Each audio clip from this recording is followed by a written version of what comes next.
Assalamualaikum warahmatullahi wabarakatuh. Salam sejahtera bagi kita semua.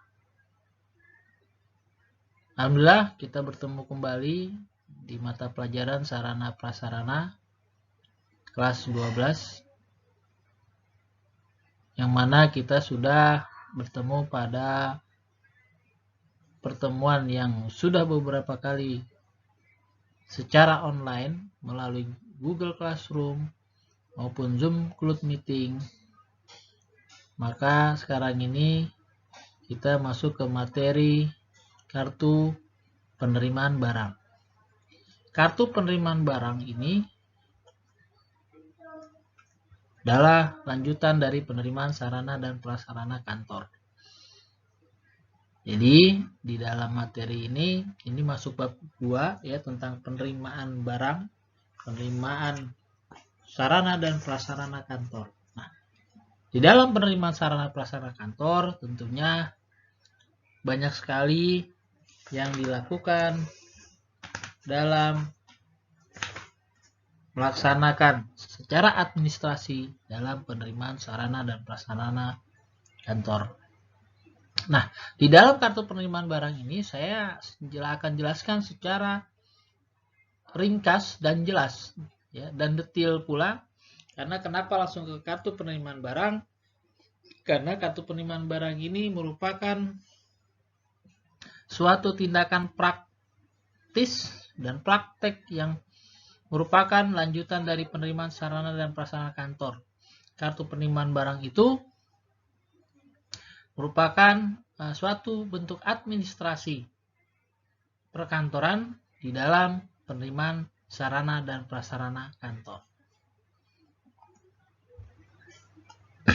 Baik, saya akan jelaskan pada tampilan berikut ini. Kartu penerimaan barang merupakan sebuah buku tambahan yang berfungsi sebagai perkiraan perlengkapan. Buku penerimaan barang digunakan untuk mencatat penambahan, pengurangan, dan saldo akhir dari setiap jenis barang perlengkapan. Jadi, di dalam kartu penerimaan barang ini merupakan suatu tambahan yang berfungsi sebagai perkiraan perlengkapan. Perkiraan perlengkapan itu berarti hanya perlengkapan kantor saja yang dicatat nanti di dalam kartu penerimaan barang. Perlu diingat, yang dicatat hanya perlengkapan kantor. Ya, perlengkapan kantor. Kenapa dikatakan sebagai perkiraan perlengkapan? Agar mengetahui sejauh mana jumlah barang yang diterima, atau ada penambahan kah atau ada pengurangan kah, dan bagaimana saldo akhir dari setiap jenis barang, berapa banyak barang atau jenis barang di dalam perlengkapan kantor ini yang dibutuhkan di dalam suatu lembaga atau perusahaan, baik perusahaan negeri maupun perusahaan swasta. Kemudian setiap transaksi penambahan dan pembelian barang, perlengkapan kantor harus dicatat baik dalam kartu persediaan maupun dalam buku besar perlengkapan. Nah, setiap transaksi penambahan dan pembelian barang perlengkapan harus dicatat baik dalam kartu persediaan maupun dalam buku besar perlengkapan. Nah, jadi di dalam setiap transaksi sebelumnya itu dicatat dalam kartu persediaan dan buku besar perlengkapan. Sebelum itu, lalu dicatat di kartu persediaan tersebut dan buku besar perlengkapan, lalu di kartu penerimaan barang. Berikut ini akan saya berikan contoh kartu penerimaan barang.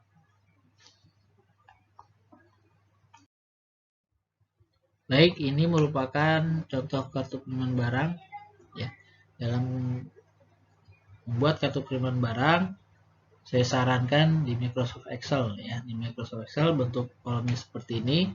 Tentu dalam contoh kartu penerimaan barang sebenarnya di dalam suatu perusahaan itu berbeda nak ya, berbeda-beda, baik perusahaan negeri maupun swasta, instansi negeri ya, atau lembaga-lembaga lainnya itu dalam membuat contoh, dalam membuat kartu penerimaan barang itu berbeda kolomnya ya, di dalam keterangan-keterangannya juga berbeda. Nah, saya memberikan contoh kartu penerimaan barang ini sesuai dengan yang ada pada materi sarana prasarana biar mudah ya, dan saya juga memilih seperti ini juga agar kalian dapat cerna. Kenapa kok berbeda-beda? Karena perusahaan juga memiliki suatu otoritas, punya hak penuh di dalam membuat suatu administrasi sarana prasarana, salah satunya adalah kartu penerimaan barang ini. Maka dibuat seperti ini, dan menurut saya ini simple untuk kartu penerimaan barang ya. Nah, dalam kartu penerimaan barang itu sebenarnya bentuknya kecil ya, hanya kolomnya itu diperkecil, font size-nya dikecilin. Nah, ini sengaja saya besar biar kalian dapat melihat dan dapat memahami. Nah, dalam kartu penerimaan barang ini yang harus dibuat pertama kali adalah masukkan dulu nama perusahaannya. Nama perusahaan di mana kamu bekerja sebagai petugas administrasi sarana prasarana dalam pengisian kartu penerimaan barang ini. Tulis nama perusahaannya dulu, kemudian bukti penerimaan barangnya dicatat. Ya, biasanya bisa bentuk kwitansi, nota atau faktur atau berita acara dan lain-lainnya, dokumen lain macam-macam tergantung lihat dari kamu dalam menerima barang tersebut dokumennya seperti apa, catat buktinya. Nomor bukti biasanya ada, masukkan. Karena nomor bukti ini kepentingannya dalam mengarsip. Ya, dalam mengarsip nanti ada nomor buktinya. Jadi biasanya kalau dalam kartu penerimaan barang ini dilihat berdasarkan bukti penerimaan barangnya. Kemudian dalam membuat kolomnya, pertama nomor urut ya. Nomor urut ini tentu harus ada urutan pertama, kedua, biar untuk mengetahui berapa data yang telah diisi dalam kartu penerimaan barang ini. Kolom kedua, tanggal terima. Tanggal terima ini merupakan suatu hal yang harus dicatat ketika dalam menerima barang. Ketika barang masuk ke perusahaan, kamu terima. Nah, sebelum kamu terima itu, sebelum masuk, misalkan barang datang dari kurir atau dari perusahaannya langsung, itu tetap kamu tulis tanggalnya, tanggal berapa. Nah, dalam tanggal itu tentunya harus sesuai urutan bulannya, bukan urutan tanggal, urutan bulan dan tahun. Misalkan tanggal 2 Agustus 2020. Terus ada lagi 2 Agustus, misalnya 2 Agustus 2019. Nah, ini kamu jangan terkecoh ya. Ini harus dilihat dulu dalam bukti penerimaan barang. Biasanya dalam pengisian kartu penerimaan barang ini bisa jadi barangnya sudah masuk ke gudang tetapi belum diisi kartu penerimaan, ada seperti itu. Atau barang dulu diterima sebelum masuk ke gudang ditulis, ada seperti itu, tergantung dari sistem perusahaan tersebut. Yang penting dalam kartu penerimaan barang ini tanggal terima harus diingat, di situ dilihat dari bukti penerimaan barang itu atau di dalam dokumen-dokumen barang masuk ya, dalam pengiriman. Nah, ditulis tanggal terima oleh petugas dalam mengisi kartu penerimaan barang ini. Tanggal terima diisi, kemudian nama dan alamat pengirim ya. Di dalam penerimaan tentu ada yang mengirim ya. Nah, yang mengirim nih siapa namanya? Nah, alamatnya dicatat juga.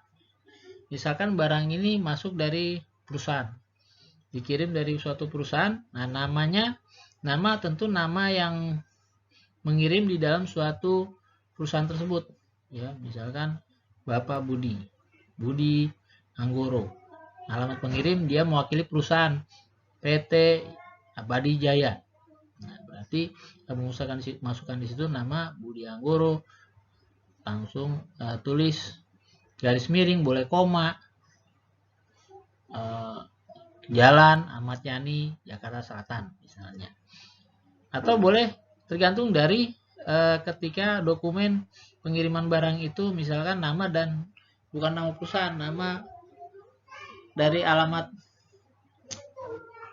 pengirimnya langsung, jadi nggak mewakili perusahaan, dia pribadi, ya tetap harus dicatat, ya sesuai dengan dokumen pengiriman barang. Kemudian tanda bukti pengiriman. Dalam pengisian kolom tanda bukti pengiriman ada tanggal, ada nomor. Dalam bukti pengiriman itu dicatat tanggalnya, tanggal berapa pengiriman itu. Misalnya tanggal terimanya 2 Agustus. Nah, pengiriman tentu tidak lewat 2 Agustus, bukan tanggal 3 atau tanggal 4. Tentu sebelum tanggal 2, tidak mungkin yang namanya pengiriman barang itu setelah tanggal terima. Bagaimana kok udah terima barang padahal dikirimnya setelah besoknya? Nggak mungkin ya. Ini harus logika kalian harus dipahami. Kemudian tanggal, nomor di kolom tanda bukti pengiriman. Setelah itu uraian barang. Uraian barang ini harus dijelaskan barang apa. Ya, tapi uraian barang nggak harus diurai sangat sampai beberapa baris, tidak usah terlalu panjang uraian barangnya, hanya dipersingkat juga uraian barang. Misalkan komputer Core i3, komputer Core i5, dijelaskan di situ nama mereknya apa saja, ya. Apabila banyaknya itu sangat banyak, kamu harus dipisahkan. Kalau misalkan sedikit, ya boleh digabung. Ini tergantung dari sistem perusahaan itu dalam pengisian kartu pengiriman barang. Ya, jadi yang jelas uraian barang, nama merek harus dimasukkan, banyaknya berapa. Ya, banyaknya ketika barang itu datang atau dikirim, misalkan ada 10 unit, banyaknya 10 unit. Ya, kasih keterangan di 10 unit itu, kemudian harga satuan. Nah, ini dalam pengiriman barang biasanya ada keterangan dari harga per unitnya. Nah, itu dicatat. Terus kemudian jumlahkan dari banyaknya dan satuan. Misalkan banyaknya 10, harga satuannya 2 juta, berarti 2 kali 10 20 juta, berarti masukkan jumlah di situ 20 juta. Tuh. Kemudian di keterangan itu kasih misalkan keterangannya baik, ya barang baik atau barang rusak atau cacat. Nah, itu boleh diisi. Atau kalau nggak diisi juga, misalkan nggak ada apa-apa, ya nggak masalah, tergantung kembali kepada sistem perusahaan itu dalam pengisian kartu pengiriman barang. Nah, ini harus dipahami. Nah, yang penting kalian harus tahu kolom-kolom dalam membuat kartu pengiriman barang atau bentuk kartu pengiriman barang seperti ini. Baik, itu saja saya kira dapat dipahami, ya.